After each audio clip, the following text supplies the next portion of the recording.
Hello, everyone, and welcome back to Rarely Typical, a podcast where I am talking about living my life with a chronic illness, finding hope, and how I am growing through the challenges that this life with a chronic illness has thrown at me. If you are new here, my name is Gerry Langan, and I'm your host today, and I'm going to talk about all of the challenges that I have had navigating an unknown rare disease. If you are new here and you do not know what rare disease I have, in September of 2018, I was diagnosed with a rare disease called pulmonary arterial hypertension. PAH or PH, which I call for short, is a rare disease that affects the arteries that lead from the lung to the heart, aka pulmonary arterial. The hypertension part gets very confusing because it's a rare disease and people often think that I'm talking about regular hypertension. Regular hypertension is very different from what I am dealing with. Pulmonary arterial hypertension is a very rare disease that affects about 15 to 50 people per million worldwide a year. In the US, that estimates down to about 500 to 1,000 new cases each year. So when I was diagnosed, they were trying to figure out what it was that was causing the heart failure that I had. But because everything looked like other things, because pulmonary arterial hypertension symptoms in isolation all can be explained very reasonably. And so nobody really was looking for this rare disease that I had. There's this old saying that medical professionals are taught when they're in school, and it's when you hear hoofbeats, think horses and not zebras. It's funny because people with rare disease have a really hard time getting diagnosed because of this saying, because doctors are often looking for common conditions, aka the horses, rather than looking for the rare diseases, aka the zebras. So those people living with rare disease, the zebras, are often misdiagnosed and overlooked because this is not the common nor the expected condition that the doctors are trying to explain. This made diagnosis really difficult for me specifically because I was having a lot of symptoms. And I say this all the time when you are looking at the symptoms that I was having in isolation, everything is really excusable. It was actually one of those things where when I was looking at my symptoms separately, everything had a reason. I was super tired, but I had twin babies at home.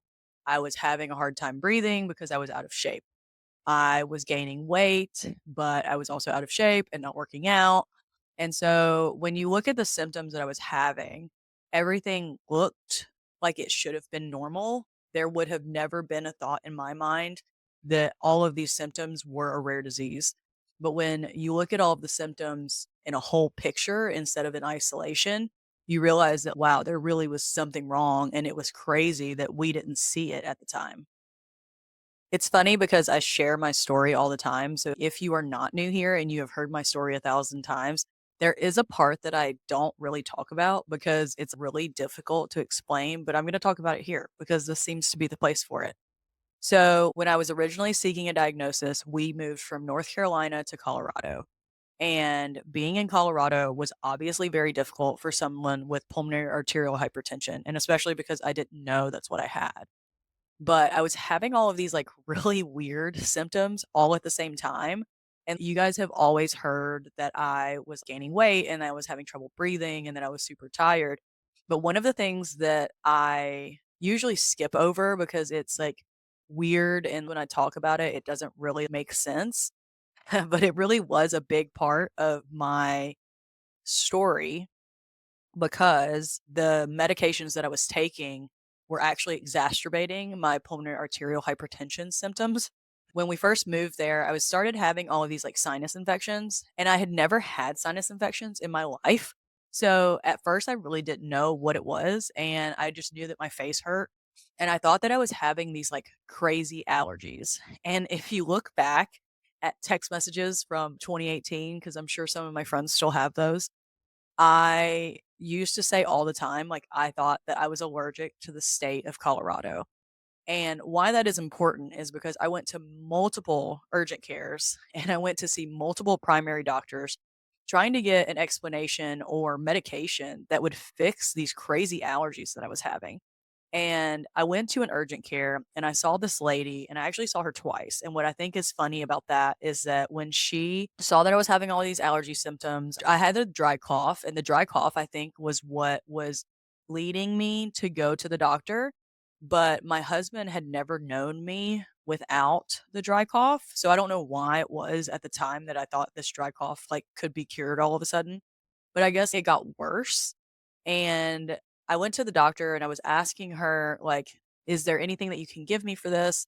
And I essentially just told her like I thought that I had a sinus infection or that I was having really crazy allergies and I was having a hard time breathing. Well, she told me that I should just take Sudafed. And so I did. And I took the Sudafed like it said on the package, and I was still having all of these symptoms and I was so annoyed. So I went back to urgent care maybe like a week later, and she was like, "Well, it tells you on the package that you can take it after however many hours, but really you can take it more frequently." And so I just loaded up on Sudafed, and I thought, if that's gonna fix my condition, I should just do that. So I took a ton of Sudafed, and when I went to the ER at diagnosis, actually, they were like, "What medications are you on?" And I told them I'd been taking one of Sudafed, and they were like, "Yeah, so let's not do that." And I remember thinking, like, it must not have been that big of a deal.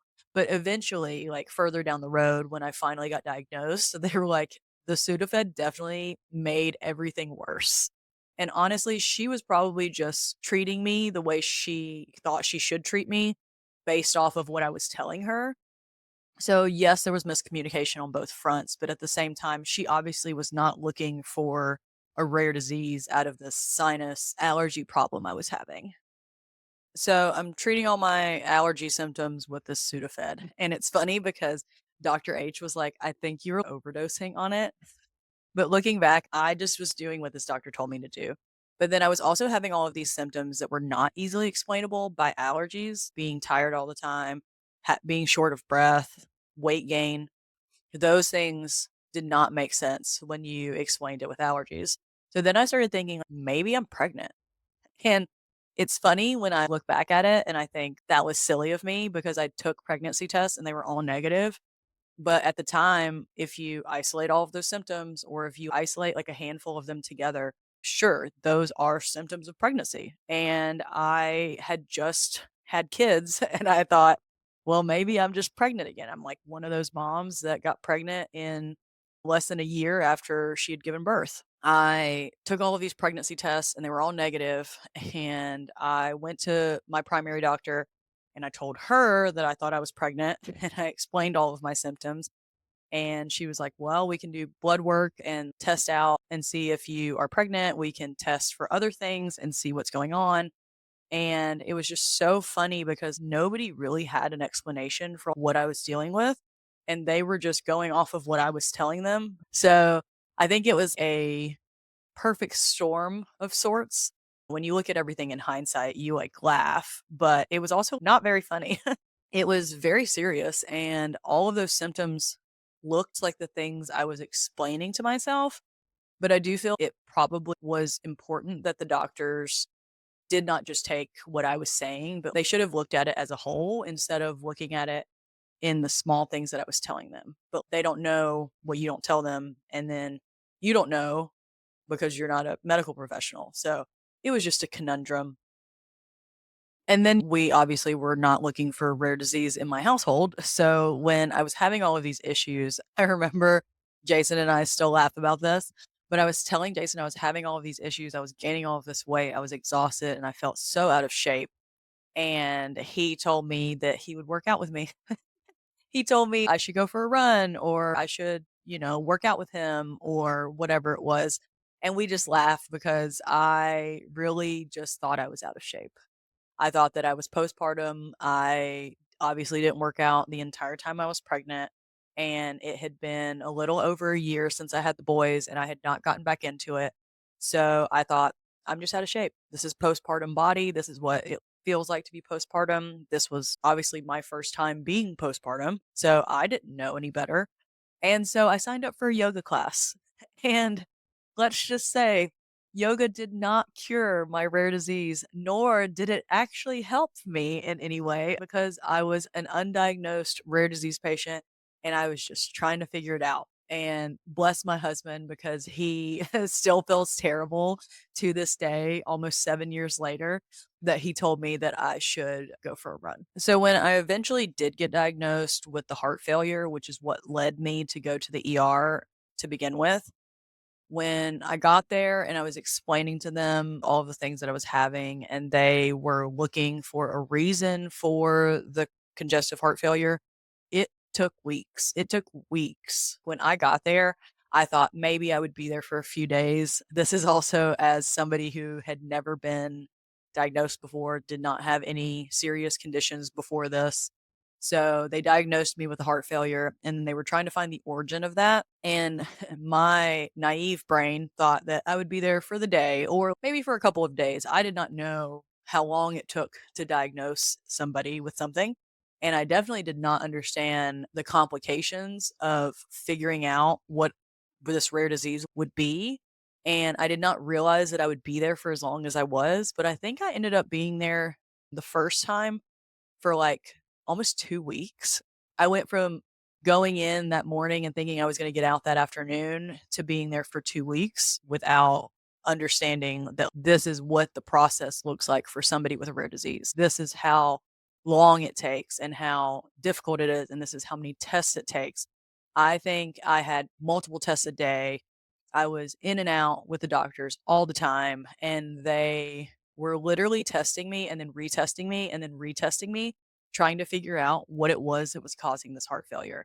And it was so crazy because they went through, I think, hundreds of different questions and they went through so many different diseases that they thought that it could have been, asking for family history, asking for drug use, and trying to make sense of what it was they were looking at. And what they were looking at was a 27-year-old with heart failure and no real known cause. And I think it's just one of those things that you don't realize until you do have a rare disease and when you have been diagnosed that it takes sometimes it takes longer than a couple of weeks. And I was lucky, like, yes, I was having all of these, like, symptoms and all of these doctor's appointments that I was having before I ended up in the ER, but there are patients out there that go through rare disease diagnosis, and it takes them years and years to get diagnosed appropriately. For pulmonary arterial hypertension, I think the statistic is it takes 2 to 3 years to get the diagnosis for pulmonary hypertension, and that is so crazy because this disease is a rare disease, but it's also a progressive disease, and so early detection is so important, and for people to not get diagnosed 2 or 3 years later, that is the difference between mild and severe, and that's also the difference between severe and fatal, and when I was diagnosed in severe heart failure, and I was really sick. Had it been any longer, had it been 2 years later, I wouldn't have made it. So I went to the ER locally and I told them what I was having, and then they admitted me, and it took weeks. But then I ended up having to go to the specialist in Denver, and that's where I met Dr. H. And he wanted to retest me because they are a center of excellence and they wanted to get their own tests and they wanted to do the gold standard tests that appropriately diagnose pulmonary hypertension. And when they did that, when I was diagnosed in my local hospital, I was actually diagnosed with mild PH and mild heart failure, which is crazy because they pulled 2.5 liter bottles of fluid off of my stomach in the local hospital. And then when I went to the specialist in Denver, I was re-diagnosed with severe pulmonary hypertension and severe heart failure, and I needed to start a pump immediately, which is a very serious treatment. It's considered a life-sustaining treatment. And I was told that when I started on this pump, had I not gotten the appropriate treatment, I probably had like a year to live. And that was crazy because at the time of diagnosis, my kids were barely 1 year old. I had barely been married for 2 years. And now I have a rare disease that could have taken my life. And we did not know if this treatment was going to work. We did not know what this was gonna look like, and it was very scary, but I had to be treated twice. I started treatment in the local hospital, but then I got retested and then treated in the specialty hospital. And those treatment regimens looked completely different. And having a rare disease and being treated is very hard for people who are not specialists in your field. And it was interesting. I'm thankful for the local hospital that at least knew what the disease was, because they are sister hospitals with the hospital that I ended up at. But they obviously didn't diagnose me all the way correctly. It wasn't like it was wrong. It was just wrong in the severity, but I'm thankful that they knew what they were looking at. But getting diagnosed and then having to start a new treatment regimen and being told, like, "Oh, sorry, you're not just mild, you're actually very severe and you could have died and you didn't have that much time left," was the nuance of having a rare disease, is that, like, sometimes you don't get treated appropriately the first time, and sometimes you need a second opinion. And while we are talking about second opinions, that leads me into the adventures that I had in Alabama.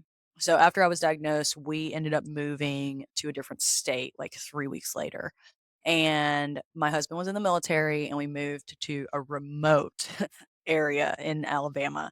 And I went to a doctor originally right after we moved there, because you have to establish care when you move to a new location, and having a rare disease and moving a lot is definitely not ideal, because then you have to see multiple doctors and you have to reestablish not just care, but a relationship with the doctors that you have.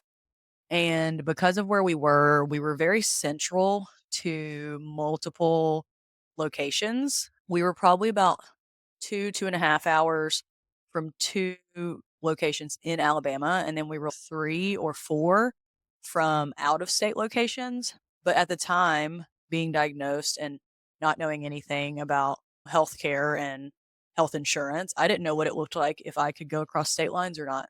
So I opted to stay in Alabama and I sought care at a facility that called themselves Specialty. And that was the doctor that I mentioned in my last podcast that cut my stitches out too early. And so after that, I realized maybe if she could not do something as simple as knowing when to cut out stitches, I did not trust her with the care of me and my life in a rare disease. And so I switched to a different hospital, and that hospital was also considered a quote unquote specialty hospital. But the difference was is that I was seeing cardiologists instead of pulmonologists. And because PH is a rare disease, there are different types of doctors that treat it. There are cardiologists out there that are perfectly capable of taking care of PH patients. And normally, I feel like most people that have pulmonary hypertension see a pulmonologist because it's a pulmonary disease in origin. But there are cardiologists that treat it because heart failure is the secondary condition, and the lungs and the heart work very closely together. So I didn't know any better, and having a rare disease, and I didn't know that I should be seeing a pulmonologist instead of a cardiologist. And these specialists were, for the most part, I guess they were fine. They started me on double therapy, and then I started triple therapy, and had a lot of issues with them because they did not focus on the pulmonary aspects because they were cardiologists. And so one time I ended up with pneumonia, and pneumonia in a pulmonary arterial hypertension patient is very serious because it affects me differently than it does a normal person with pneumonia. And so when I called them and I told them that I had pneumonia, they were like, okay. And I remember looking back at it and thinking, wow, you didn't care at all. And I actually told, I had a team of rotating like 6 doctors, and I never saw the same doctor twice in the same couple of months. And so I saw one of the doctors that I actually did like a lot, and he was fantastic. And he was like, "You had pneumonia?" And I was like, "Yeah, it's in my chart. Did you not read it?" And he was like, "I did not know, and I'm so sorry." And he was like, "If I had known, we would have had you come in right away, because pneumonia is really important when you have pulmonary arterial hypertension." And so finding the right specialists with a rare disease in a remote area was so difficult, and getting the appropriate treatment and having doctors that understood the condition more so than just understanding it, they treated it, was different. So it just was eye opening to me that just because they called themselves specialists and they were able to treat it did not mean that they were actually specialists. I always tell newly diagnosed patients that you need to go to a center of excellence. Going to a center of excellence means that that hospital went through a rigorous process in order to be considered a center of excellence. And that means that those doctors that work there are also excellent doctors. And when you have a rare disease, you want excellent care and not just mediocre care. So, having a rare disease and like finding a good specialty hospital is number one of the hardest things. But also, something else that I've really struggled with is when I've had to call the ambulance and talking to EMTs or like going to the ER and having to explain my condition multiple times, or going to a new urgent care and having to explain, you can't remove this pump, I can't take it off, you can't stop it, no, you can't touch it. There's a lot of things that I didn't realize being on such a rare treatment method for a rare disease would be confusing to people. And so, times that I've had to call an ambulance or ride in an ambulance, they want to give you things or they want to treat you a certain way. They want to touch the medications that you're on, and they can't do that in my condition. They can't turn my pump off. They're not supposed to give me certain types of medications. I am actually very allergic to lots of weird medications. So that causes its own issue. Going to the ER, they don't want you to take your own medication in there. They want you to start on their medication. But some hospitals are not equipped to use the treatment method that I'm on. Some hospitals do not treat or have the medication on hand that I need for my pump. Urgent cares definitely never know what to do with me when I go in. So those are very difficult things in having a rare disease, but then also having a rare treatment method for this rare disease. For example, one time I passed out in a Walmart parking lot in front of my whole family, and we had to call an ambulance. And by we, I mean Jason.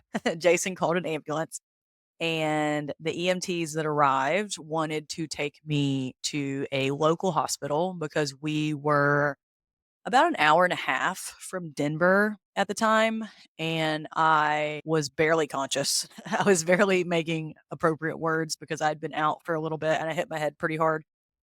And I told them I did not want to go to their local hospital, that I needed to be taken to Denver. And they said, "No, we will take you to the local hospital that's only 5 minutes away." And I said, "No, I would like to go to Denver where I know Dr. H is, one, but two, I know that that is my specialty hospital and that I know that they can appropriately treat me."